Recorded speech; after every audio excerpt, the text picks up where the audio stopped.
Purple milk, I said. From a purple cow? Or else the bottle's colored, Eddie. Is that a newspaper?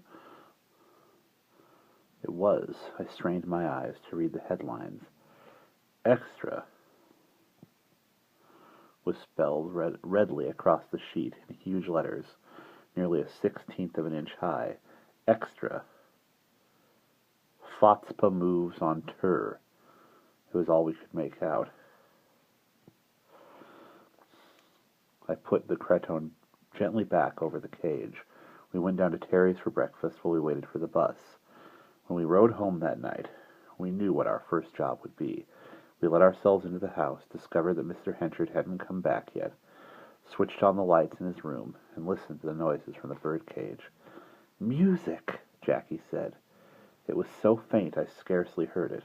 In any case, it wasn't real music. I can't begin to describe it. And it died away immediately. Thump, scrape, pop, buzz, then silence. And I pulled off the cover. The house was dark. The windows were shut. The blinds were down. Paper and milk bottle were gone from the porch. On the front door was a sign that said, after I used a magnifying glass, "Quarantine. Scapa Fever." "Why, the little liars," I said. "I bet they haven't got Scapa Fever at all." Jackie giggled wildly. "You only get Scapa Fever in April, don't you?" "April and Christmas. That's when the bread and butterflies carry it. Where's my pencil?" I rang the bell. A shade twitched aside, flicked back. Neither of us had seen the hand that moved it. Silence, no smoke coming from the chimney. "Scared?" I asked. "No, it's funny, but I'm not. They're such standoffish little guys. The Cabots speak only to... When the Pixies speak only to where the Pixies speak only to goblins, you mean?" I said. "They can't snoot us this way. It's our house their house is in, if you follow me. What can we do?" I manipulated the pencil, and with considerable difficulty wrote "Let us in" on the white panel of the door. There wasn't room for more than that. Jackie tisked. "Maybe we shouldn't have written that. You don't want to get in, you just want to see them." "Too late now. Besides, they'll know what we mean." We stood watching the house and the birdcage, and it watched us in a sullen and faintly annoyed fashion. Scapa Fever, indeed. That was all that happened that night. The next morning we found that the tiny front door had been scrubbed clean of my pencil marks, that the quarantine sign was still there, and that there was a bottle of green milk and another paper on the porch. This time the headline said "Extra. Fotspa overshoots tour." Smoke was idling from the chimney. I rang the bell again. No answer. I noticed the domino of a mailbox by the door, chiefly because I could see through the slot that there were letters inside. But the thing was locked. "If we could see whom they were addressed to," Jackie suggested, "or whom they're from, that's what interests me." Finally we went to work. I was preoccupied all day and nearly welded my thumb onto a bogey arm. When I met Jackie that night, I could see that she'd been bothered too. "Let's ignore them," she said as we bounced home on the bus. "We know when we're not wanted, don't we?" "I'm not going to be high-hatted by a critter. Besides, we'll both go quietly nuts if we don't find out what's inside that house. Do you suppose Mr. Henchard's a wizard?" "He's a louse," Jackie said bitterly, going off and leaving ambiguous pixies on our hands. When we got home, the little house in the birdcage took alarm as usual, and by the time we'd yanked off the cover, the distant soft noises had faded into silence. Light shone through the drawn blinds. The porch had only the mat on it. In the mailbox we could see the yellow envelope of a telegram. Jackie turned pale.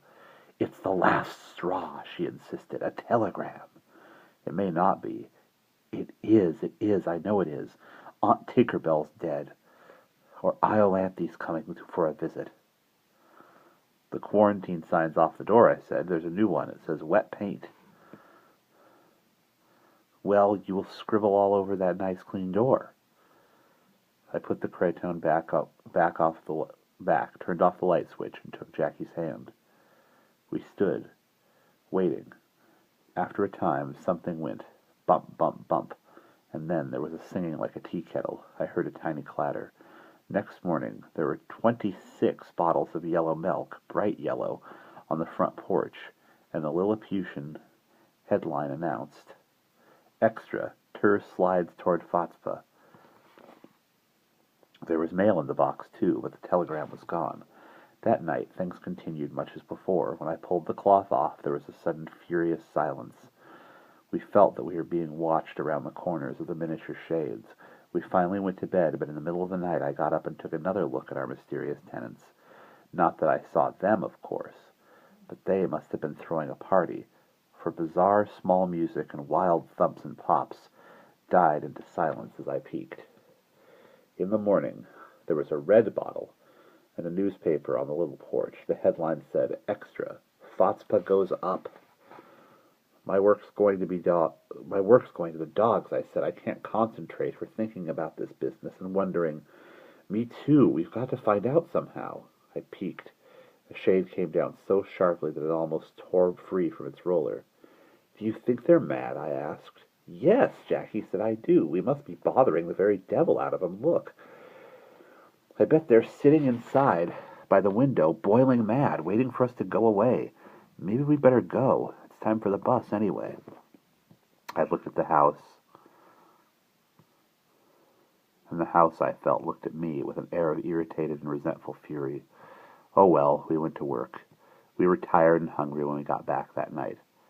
But even before removing our coats, we went into Mr. Henchard's room. Silence. I switched on the light while Jackie pulled off the cretonne cover from the cage. I heard her gasp. Instantly I jumped forward, expecting to see a little green guy on that absurd porch, or anything for that matter. I saw nothing unusual. There was no smoke coming from the chimney, but Jackie was pointing to the front door. There was a neat painted sign tacked to the panel. It said, very sedately, simply and finally, "To let." "Oh, oh, oh," Jackie said. I gulped. All the shades were up in the tiny windows, and the chintz curtains were gone. We could see into the house for the first time. It was completely and awfully empty. No furniture anywhere. Nothing at all but a few scrapes and scratches on the polished hardwood floor. The wallpaper was scrumptiously clean. The patterns in the various rooms were subdued and in good taste. The tenants had left their house in order. "They moved," I said. "Yes," Jackie murmured. "They moved out." All of a sudden I felt lousy. The house, not the tiny one in the cage, but our own, was awfully empty. You know how it is when you've been to visit and come home into a place that's full of nothing and nobody. I grabbed Jackie and held her tight. She felt pretty bad, too. You wouldn't think that a tiny "To Let" sign could make so much difference. "Well, Mr. Henchard say," Jackie said, watching me with big eyes. Mr. Henchard came home 2 nights later. We were sitting by the fire when he walked in, his Gladstone swinging, the black cigarette holder jutting from below his beak. "Mph," he greeted us. "Hello," I said weakly. "Glad you're back." "Claptrap," said Mr. Henchard, firmly as he headed for the room. Jackie and I looked at one another. Mr. Henchard squalled in sheer fury. His twisted face appeared around the door. "Busybodies," he snarled. "I told you." "Wait a minute," I said. "I'm moving out," Mr. Henchard barked. "Now!" His head popped back out of sight. The door slammed and locked. Jackie and I waited, half expecting to be spanked. Mr. Henchard bounced out of his room, Gladstone suspended from one hand. He whirled past us toward the door. I tried to stop him. "Mr. Henchard, Claptrap!" Jackie pulled one arm. I got a grip on the other. Between us, we managed to bring him to a stop. "Wait," I said. "You've forgotten your bird cage." "That's what you think," he snorted at me. "You can have it. Meddlers. It took me months to build that little house just right, and months to coax them to live in it. Now you've spoiled it. They won't be back." "Who?" Jackie gulped. His beady eyes were fixed malignantly on us. "My tenants. I'll have to build a new house now. Ha! But this time I won't leave it within reach of meddlers. Wait!" I said, Are you a magician?" Mr. Henchard snorted. "I'm a good craftsman, that's all it takes. You treat 'em right and they'll treat you right. Still," he glanced a bit with pride, "it isn't everybody who knows how to build the right sort of house for them."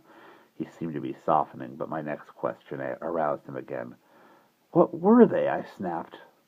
"The little folk, of course. Call 'em what you—" "Oh, what were they?" he snapped. "The little folk, of course. Call 'em what you like. Nixie, Pixie, Leprechaun, Brownie. They've had all sorts of names. But they want a quiet, respectable neighborhood to live in. Not a lot of peeping and prying. Gives the property a bad name. No wonder they moved out. And they paid their rent on time, too. Still, the little folks always do," he added. "Rent?" Jackie said faintly. "Luck," Mr. Henchard said. "Good luck." "What did you expect they'd pay in? Money? No, I'll have to build another house to get my special luck back." He gave us one parting glance, jerked open the door, and stumped out.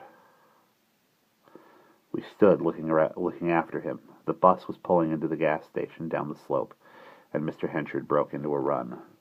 He caught the bus all right, but only after he'd fallen flat on his face. I put my arm around Jackie. "Oh, gosh," he said, "his bad luck's working already." "Not bad," I pointed out, "just normal. When you rent a little house to pixies, you get a lot of extra good luck." We sat in silence, watching each other. Finally, without saying a word, we went into Mr. Henchard's vacant room. The bird cage was still there. So was the house. So was the "To Let" sign. "Let's go to Terry's," I said. We stayed later than usual. Anybody would have thought we didn't want to go home because we lived in a haunted house. Except that in our case, the exact opposite was true. Our house wasn't haunted anymore. It was horribly, desolately, coldly vacant.